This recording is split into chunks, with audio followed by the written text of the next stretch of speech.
안녕하세요. 모두가 사는 교회 올리브교회 박종보 목사입니다. 오늘도 하나님의 은혜와 평강이 우리 주 예수 그리스도 안에서 저와 우리 모두에게 넘쳐나길 주의 이름으로 축복합니다. 오늘은 히브리서 11장 11절에서 19절 말씀에 근거해서 더 나은 본향을 사모하는 자라는 제목으로 하나님 말씀을 전하도록 하겠습니다. 히브리서 기자는 예수님을 믿다가 다시 박해와 고난 때문에 유대교로 돌아가는 유대인 그리스도인들을 향하여서 경고하며 또는 위로하면서 히브리서를 썼다고 말씀드리고 있습니다. 히브리서 10장 38절 39절 보면 하나님께서는 의인은 믿음으로 말미암아 살아라. 뒤로 물러나면 안 된다. 뒤로 물러나는 것은 멸망이고 우리는 영혼을 구원함에 이르는 믿음을 가진 자로 세워져야 한다. 라고 히브리서 기자가 말씀하고 있습니다. 그리고 11장에 이르러서 영혼을 구원함에 이르는 그 실제적인 믿음을 가진 믿음의 조상들을 쭉 나열하고 있습니다. 오늘 본문에서도 사라와 아브라함을 이야기하면서 영혼을 구원하는 실제적인 믿음을 소유한 사람들에 대한 이야기를 하고 있습니다. 그리고 그들의 특징은 더 나은 본향을 사모한다라는 것입니다. 오늘 본문 말씀을 세 가지 정도로 정리하여서 조금 더 자세히 살펴본 후에 교훈을 살펴보도록 하겠습니다. 첫째로 사라는 믿음으로 잉태하여 무수한 후손이 번성하는 길을 열어주었다라고 말씀하고 있습니다. 오늘 본문 11절 이하에 이렇게 말씀합니다. 믿음으로 사라 자신도 나이가 많아 단산하였으나 잉태할 수 있는 힘을 얻었으니 이는 약속하신 이를 미쁘신 줄 알았습니다. 이러므로 죽은 자와 같은 한 사람으로 말미암아 하늘의 허다한 별과 또 해변의 무수한 모래와 같이 많은 후손이 생육하였느니라. 히브리서 기자는 사라가 그의 태는 나이 많아 단산했지만 하나님을 믿었고 약속을 믿었기에 그 믿음을 통해 하나님께서 이삭을 주셨습니다. 그리고 이삭을 통하여 수많은 자손들이 나오게 하셨죠. 결국 사라의 믿음으로 말미암아 수많은 자손들이 생육하고 번성하는 이런 일들이 일어나게 되었다라고 말씀하고 있습니다. 둘째로 아브라함은 믿음으로 이삭을 하나님께 드림으로 죽은 자 가운데서 도로 받았다라고 히브리서 기자가 증언하고 있습니다. 17절 이하에 이렇게 말씀하고 있습니다. 아브라함은 시험을 받을 때에 믿음으로 이삭을 드렸으니 그는 약속을 받은 자로 돼 그 외아들을 드렸느니라. 그에게 이미 말씀하시기를 내 자손이라 칭할 자는 이삭으로 말미암으리라 하셨으니 그가 하나님이 능히 이삭을 죽은 자 가운데서 다시 살리실 줄로 생각한지라 비유컨대 그를 죽은 자 가운데서 도로 받은 것이니라. 네, 하나님께서는 아브라함이 진짜 하나님을 사랑하는가를 시험하시려고 이삭을 바치라 했습니다. 아브라함은 이전에도 자기 목숨만큼 귀한 아버지를 하란에 두고 가나안을 향해 떠났습니다. 이제 자기 목숨보다 더 중요한 이삭을 바치라고 했을 때 아브라함은 하나님을 믿고 신뢰하며 이삭을 믿음으로 하나님께 드렸죠.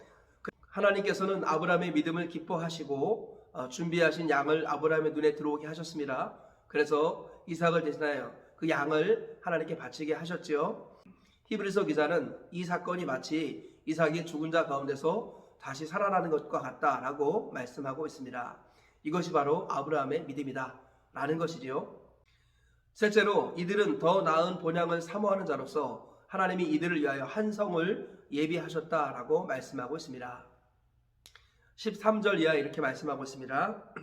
이 사람들은 다 믿음을 따라 죽었으며 약속을 받지 못하였으되 그것들을 멀리서 보고 환영하며 또 땅에서는 외국인과 나그네임을 증언하였으니 그들이 이같이 말하는 것은 자기들이 본향 찾는 자임을 나타냄이라. 그들이 나온 바 본향을 생각하였더라면 돌아갈 기회가 있었으려니와 그들이 이제는 더 나은 본향을 사모하니 곧 하늘에 있는 것이라.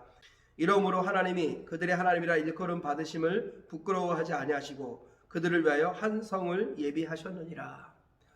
네, 아브라함이나 또는 이삭 그 밖에 아벨이나 에녹이나 노아 이런 사람들의 특징이 뭐냐면 더 나은 본향을 사모하는 자들이다 라고 성경이 증언하고 있습니다. 믿음의 사람들은 이 땅에서의 고향이 자기 고향이 아니라 하늘에 있는 고향이 자기의 참 고향이라는 것을 알았습니다. 그래서 아브라함은 본토 친척 아비집을 버리고 떠났습니다. 갈대아 우르를 떠나고 하란을 떠나서 하나님께서 말씀하신 약속의 땅에 외국인처럼 이방인처럼 3대가 머물러 있는 이런 일들을 믿음으로 행했지요. 하나님께서는 이런 자들을 향하여서 더 나은 본향을 사모하는 자다라고 말씀하셨습니다. 그리고 그들을 기뻐하셔서 그들의 하나님이라 일컫는 받기를 부끄러워하지 아니하시고 그들을 위해 한 성, 천국을 준비해 놓으셨다라고 주님이 말씀하고 있습니다. 오늘 이 말씀에 근거해서 얻을 수 있는 교훈들을 살펴보도록 하겠습니다. 첫째로 부활을 믿는 것이 영혼을 구원하는 실제적인 믿음이다라는 것입니다. 오늘 본문에서 사라나 아브라함의 특징은 무엇이냐면 다 부활을 믿었다라는 것입니다. 사라는 하나님께서 자기 죽은 태를 살리실 것을 믿고 하나님 앞에 순종으로 나아갔을 때 이삭을 선물로 받았습니다. 아브라함은 이삭을 제물로 바칠 때 하나님께서 그를 죽은 자 가운데서 다시 살리실 것을 믿었습니다. 그래서 아브라함은 이삭을 기꺼이 드릴 수 있었습니다. 믿음의 선배들도 멀리 있는 하나님 나라 약속의 땅 천국을 믿음으로 바라보며 이 땅에서 죽음을 맞이했다라고 말씀합니다. 이 모든 것들의 특징은 영혼을 구원하는 실제적인 믿음의 사람이 바로 부활을 소망했다라는 것을 보여주는 것입니다.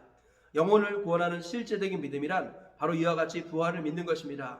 부활에 대한 산 소망을 갖고 있는 사람이 실제적으로 그 영혼을 구원하는 믿음을 가진 사람이다라는 것입니다. 우리 주님께서는 우리를 대신하여 죽으시고 잠자는 자들의 첫 열매가 되셨습니다. 부활의 첫 열매가 되셨습니다. 그래서 우리가 예수 그리스도를 믿고 의지할 때 우리도 결국 예수님처럼 부활하게 되는 줄 믿습니다. 우리가 믿는 기독교 신앙의 가장 근본은 무엇일까요? 바로 부활이라는 것입니다. 하나님은 심판의 날을 정하시고 예수 그리스도를 죽음에서 살리심으로 말미암아 모든 사람에게 믿을 만한 증거인 부활을 주셨다라고 성경은 말씀합니다. 부활은 하나님의 심판의 근거가 된다고 말씀합니다. 왜냐하면 모든 사람이 아무도 부인할 수 없기 때문입니다. 그래서 우리가 믿는 신앙의 가장 중요한 핵심은 바로 부활인 것입니다. 그래서 성경은 우리 성도를 부활의 증인이라 말하고 있습니다. 너희는 이 모든 일의 증인이라. 우리 주님께서 죄와 허물로 죽었던 인생을 살려주시고 영원한 부활에 이르게 하실 것을 믿으며 주님이 그 부활의 첫 열매가 되셨다는 것을 우리가 전하는 것, 이것이 성도의 사명인 것입니다. 우리가 신앙이 약해지고 삶과 현실이 무겁게 느껴질 때가 언제일까요? 바로 부활에 대한 신앙이 약해질 때입니다. 우리 주님께서는 부활을 사모하라고 말씀합니다. 한순간도 부활을 놓치지 말고 부활의 주님을 바라보라고 말씀합니다.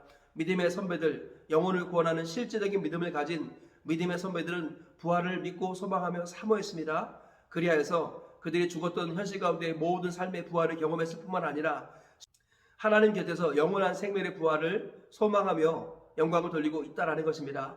우리가 이 사실을 기억하시면서 믿음의 선배들처럼 저와 우리 모두가 부활을 믿고 확신하며 부활의 증인으로 매 순간 살아가시다가 부활의 주님을 만나시는 은혜와 복을 누리시기를 주의 이름으로 축복합니다. 둘째로 영혼을 구원함에 이르는 실제적인 믿음이란 바로 약속을 믿고 순종하는 것입니다. 사라는 자기 태가 단산했지만 약속하신 이가 미쁘시다는 것을 믿고 믿음으로 순종했을 때 이삭을 잉태했다고 말씀하고 있습니다. 아브라함도 하나님께서 이삭을 통해서 천하 만민이 복을 받게 하시리라라는 그 말씀을 믿었습니다. 그래서 아브라함이 이삭을 바칠 때 하나님께서 이삭을 죽은 자 가운데서 살려주실 것을 믿었습니다. 그래서 이삭을 기꺼이 드릴 수 있었다는 것입니다. 아브라함은 하나님의 약속을 믿고 이삭을 바칠 수 있었다는 것입니다. 우리 믿음의 선배들도 다 하나님의 약속을 멀리서 바라보며 이 땅을 살다가 죽음을 맞이했다라고 말씀하고 있습니다. 영혼을 구원하는 실제적인 믿음이란 바로 하나님의 약속을 믿고 순종의 발걸음을 내딛는 것입니다. 그것이 바로 참 믿음이고 그 영혼이 그 믿음으로 말미암아 구원을 받는다라는 것입니다. 교회 안에는 세 가지 거짓된 믿음이 있다고 했습니다. 첫 번째가 회개 없는 믿음입니다. 사도행전 8장에 나와 있는 마술사 시몬처럼 회개 없이 전심으로 빌립을 믿고 따랐습니다. 그러나 사도 베드로가 그를 보았을 때 그는 회개하지 아니할기에 내가 회개하지 아니하면 죄와 함께 망하리라 라고 베드로가 그에게 엄히 경고했던 것을 우리는 기억합니다. 우리 예수님께서 이 땅에 오셔서 그냥 복음만 전하신 것이 아니라 회개하고 복음을 믿으라 라고 외치셨습니다. 회개 없는 믿음은 거짓 믿음이라는 것이죠. 교회 안에 거짓된 또 하나의 믿음이 바로 행함 없는 믿음입니다. 야고보서 2장을 보니까 행함이 없는 믿음은 죽은 것이라 그 믿음이 어찌 그를 살리겠느냐, 어찌 그를 구원하겠느냐라고 야고보 사도가 말씀하고 있는 것을 우리가 알고 있습니다. 행함이 없는 믿음은 죽은 믿음입니다. 영혼이 없는 몸이 죽은 것과 같이 행함이 없는 믿음도 죽은 믿음이고 그를 구원할 수 없다는 것을 잊지 말아야겠습니다. 그리고 세 번째로 교회 안에 있는 거짓된 믿음이 바로 사랑 없는 믿음이지요. 사도 바울은 그리스도 안에서 할례나 무할례나 아무 소용이 없으되 오직 사랑으로서 역사하는 믿음뿐이니라 라고 말씀하고 있습니다. 사랑으로 드러나는 믿음만이 참 믿음이다 라고 증언하고 있는 것입니다.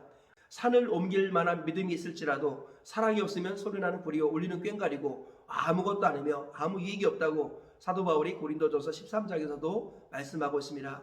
교회 안에 있는 세 가지 거짓된 믿음, 첫 번째가 회개 없는 믿음, 두 번째 행함 없는 믿음, 세 번째 사랑 없는 믿음이라는 것이죠. 이러한 거짓된 믿음과 우리가 날마다 싸우면서 참 믿음을 소유해야겠습니다. 참 믿음이란 하나님의 약속을 믿고 말씀에 순종하는 믿음이다라고 오늘 히브리서 기자가 우리에게 증언하고 있습니다. 저와 우리 모두가 참 믿음을 소유하셔서 하나님의 약속의 말씀을 붙들고 오늘 하루도 순종의 걸음을 내딛기를 주님의 이름으로 축복합니다. 주님이 무슨 말씀을 하시든지 간에 주의 뜻대로 이루어지이다 라고 믿음으로 고백하며 선언하시기를 축복합니다. 혹여 내 생각과 상식에 맞지 않을지라도 주의 말씀을 의지하여 깊은 데에 가서 그물을 내리리이다. 베드로의 고백을 기억하면서 깊은 데에 가서 순종의 그물을 내리시기를 주의 이름으로 축복합니다. 그리하여서 삶의 모든 자리에서 매 순간 하나님께서 주시는 약속의 성취를 경험하고 또 구원의 능력을 경험하다가 영원한 약속 천국에 들어가시는 저와 우리 모두가 되시기를 주의 이름으로 축복합니다. 셋째로 영혼을 구원하는 실제적인 믿음이란 천국을 소망하는 것이다 라는 것입니다. 히브리서 기자는 사라와 아브라함을 비롯한 믿음의 조상들은 다 더 나은 본향을 사모하는 자다라고 말씀하고 있습니다. 그래서 하나님이 그들을 기뻐하셔서 그들의 하나님이라 일컬음 받기를 부끄러워하지 아니하시고 그들을 위하여 한 성을 예비하셨다라고 말씀합니다. 이 한 성이 바로 천국 아니겠습니까? 더 정확하게 말하면 주님이 다시 오신 후에 주님과 더불어 왕노릇하게 된다라는 것입니다. 우리 주님께서는 더 나은 본향 천국을 사모하는 자에게 한 성을 준비해 놓으신 좋으신 하나님이라는 것을 잊지 말아야겠습니다. 매 순간 고난이 있고 어려움이 있습니다. 인생의 짐이 만만치 않습니다. 코로나19로 인한 여러 가지 삶의 짐과 부담이 크게 느껴지는 이 시대를 우리가 살고 있습니다. 이모저모로 믿는다 하여서 박해를 많이 받고 있습니다. 이럴 때일수록 우리 주님께서는 우리가 더 나은 본향 천국을 사모하는 자가 되라고 말씀합니다. 하나님 그러한 사람들을 위하여서 한 좋은 성을 예비해 놓으시고 우리와 더불어 1000년 동안 왕노릇할 것을 준비해 놓고 계십니다. 우리 주님께서는 구할 것이 많고 우리를 위하여 처소를 예비하러 가셨습니다. 이제 다 준비가 되면 주님이 다시 오실 것이고 천국 혼인잔치로 우리를 부르실 것이며 하나님과 더불어 우리 주님과 더불어 왕노릇하게 하실 것입니다. 이 땅의 고난이 크더라도 천국을 소망하면서 믿음을 잃지 않으시기를 축복합니다. 이 땅에 살되 이 땅에 속하지 않은 사람으로서 이 땅을 섬기는 하나님의 사람들로 세워주시기를 축복합니다. 더 나은 본향을 사모하며 매 순간 사명자의 걸음을 지속하며 사시다가 마지막 날 더 좋은 본향 천국에 들어가시고 영원히 주님과 더불어 왕노릇하시는 저와 우리 모두가 다 되시기를 주의 이름으로 축복합니다. 말씀의 결론을 맺겠습니다. 우리 주님께서는 참 믿음, 곧 영혼을 구원하는 실제적인 믿음이 무엇인가를 오늘 본문을 통해서 말씀하고 있습니다. 영혼을 구원하는 실제적인 믿음이란 첫 번째로 부활을 믿는 것입니다. 모든 믿음의 선배들은 부활을 믿고 이 땅을 순종하며 살았습니다. 두 번째로 영혼을 구원하는 실제적인 믿음이란 하나님의 약속을 믿고 순종하는 것입니다. 하나님의 약속을 믿는 모든 사람들은 바로 그 순종의 열매를 맛보았고 하나님 나라에 들어가는 복을 누리게 되었습니다. 세 번째로 영혼을 구원하는 실제적인 믿음이란 천국을 소망하는 것입니다. 우리 주님께서는 우리 마음속에 천국이 항상 있기를 원하고 더 나은 본향 천국을 날마다 사모하는 마음으로 이 땅을 사명자로 살라고 말씀하십니다. 저와 우리 모두가 오늘 이 말씀 기억하시면서 영혼을 구원하는 참 믿음인 부활을 믿으며 하나님의 약속을 믿으며 천국을 소망하며 오늘 순종의 하루를 사시길 축복합니다. 그래야 해서 주님 다시 오실 때 영광스럽게 주님 품에 안기시는 저와 우리 모두가 되시길 주의 이름으로 축복합니다.